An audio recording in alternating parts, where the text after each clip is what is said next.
In this Little Rock, Arkansas company's computers resides the greatest single source of personal marketing data in the world.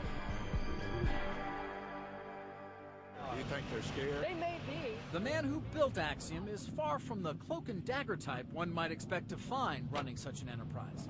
He is Charles Morgan, race car driver, airplane pilot, I've activated the approach going to 120 on the heading.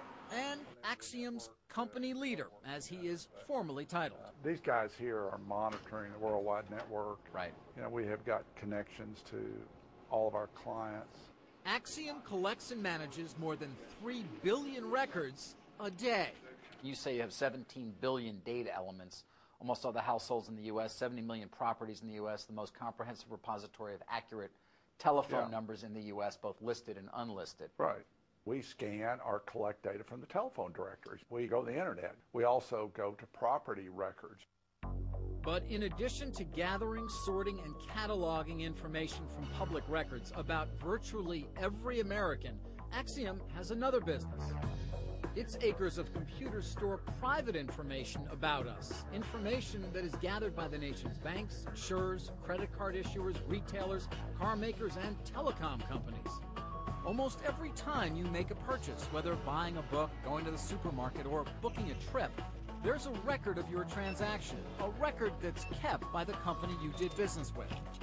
Using a combination of this personal information, along with its vast storehouse of public data, Axiom's computers are able to paint a remarkably detailed portrait of many Americans. Where we live, how many kids we have, where we go on vacation, where we shop, and what we like to buy. Axiom uses that information to help businesses analyze their customers and identify those individuals who would be most receptive to a particular product. Sears is a client of Axiom, Federated, two of the larger retailers in the country. When you're talking about them being able to access information, give me some sense here as to how that works. Both of those companies, you know, have systems that collect information about their customers. Their goal and our goal with our infrastructure that we provide to them is to help them use that information to better serve their customers. You know, we all want stuff that's relevant to us. Are they usually using only the data that they actually have that has been organized and analyzed in a fashion by Axiom that makes it more effective for them? Or are you also giving them other data? Well, we help supply them with, you know, other information to help them understand, you know, their customers better. Such as, I mean, what does that mean? We have a product called Personics that actually groups, if you will, the whole United States population into 70 different clusters. Clusters that are based on specific consumer behavior and demographic characteristics. If your income has gone up, or you've gotten married, or had a baby, Axiom knows. And therefore, so do businesses that can target their products to your particular life stage. While the wealth of information gathered by data mining companies is an important tool for businesses to drive sales, privacy advocates see risks. Is it an invasion of somebody's privacy? It's problematic for a number of reasons. People don't know who has what data about them, how this information is going to be used, the extent of the possible uses down the horizon. Will the government be able to get a hold of this information? Will the information be used for background checks, for employment? Do people have any say in saying, no, I don't want it used in this way? Well, do they? Currently, they don't have a lot of say because a lot of people don't know even who's gathering the data and even that they have it, let alone have the ability to exercise their right to say, hey, wait a second, I really don't like this. Well, I'd like to thank everybody for coming today and talk a little bit about the status of federal legislation as it relates to security breaches. Axiom is well aware of the thorny privacy issues involved with a company that deals with people's personal information. That's why it has Jennifer Barrett, one of the first privacy officers in corporate America. It's a position Barrett's held since 1991. The world was very different. You know, we didn't have the internet. We didn't have the kinds of information that we have today. But as the 90s moved into the new century, information became more critical to our clients and more information became available. How do you address those who start to say, wait a second, privacy? Come on, you've got all my information. That doesn't seem private. They need to look at it from a standpoint of why do we have that information and what it's used for. Axiom brings information to companies that want to market to consumers and helps them understand what might be relevant to a particular household.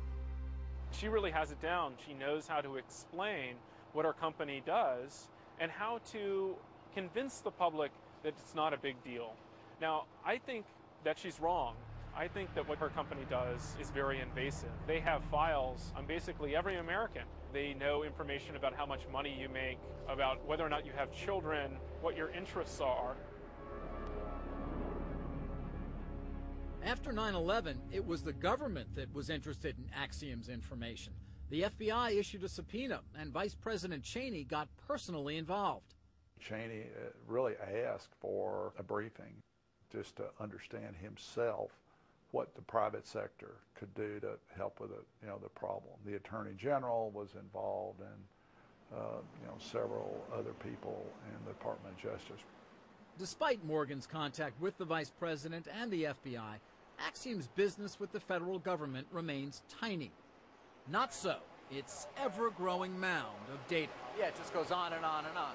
You mentioned information is just exploding. I mean, this is not going to stop. It's only going to continue, Absolutely. Right? Absolutely.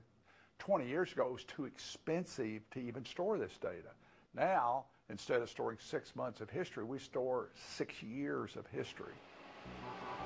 In 2003, some of that data was hacked from one of Axiom's servers.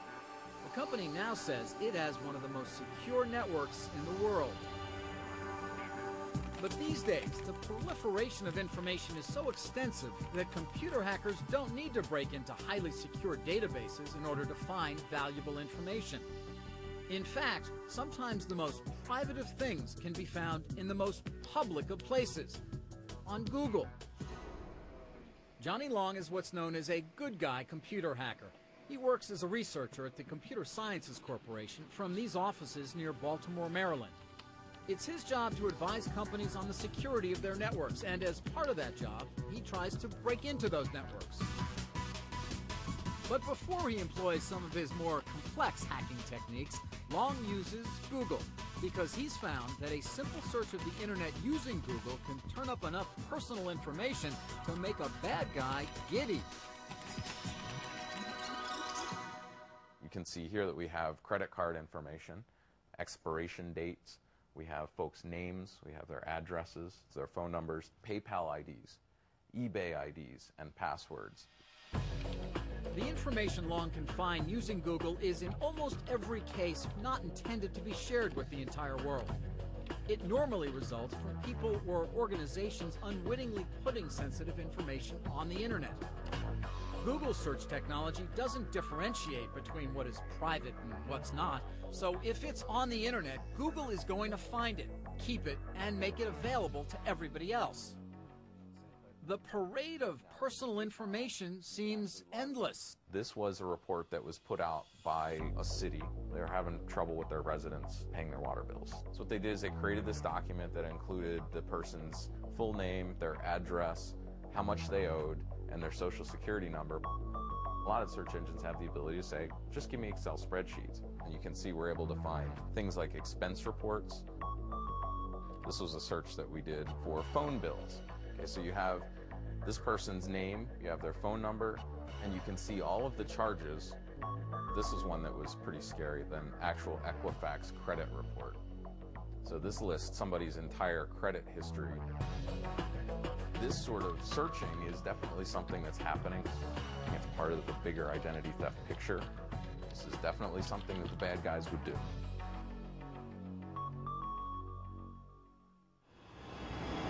Coming up on Big Brother, Big Business. We the jury, find the defendant. How your internet searches can be used against you in court. And inside AOL's investigation unit. The charges in this case were child pornography as a result of an AOL member sending child porn through our network.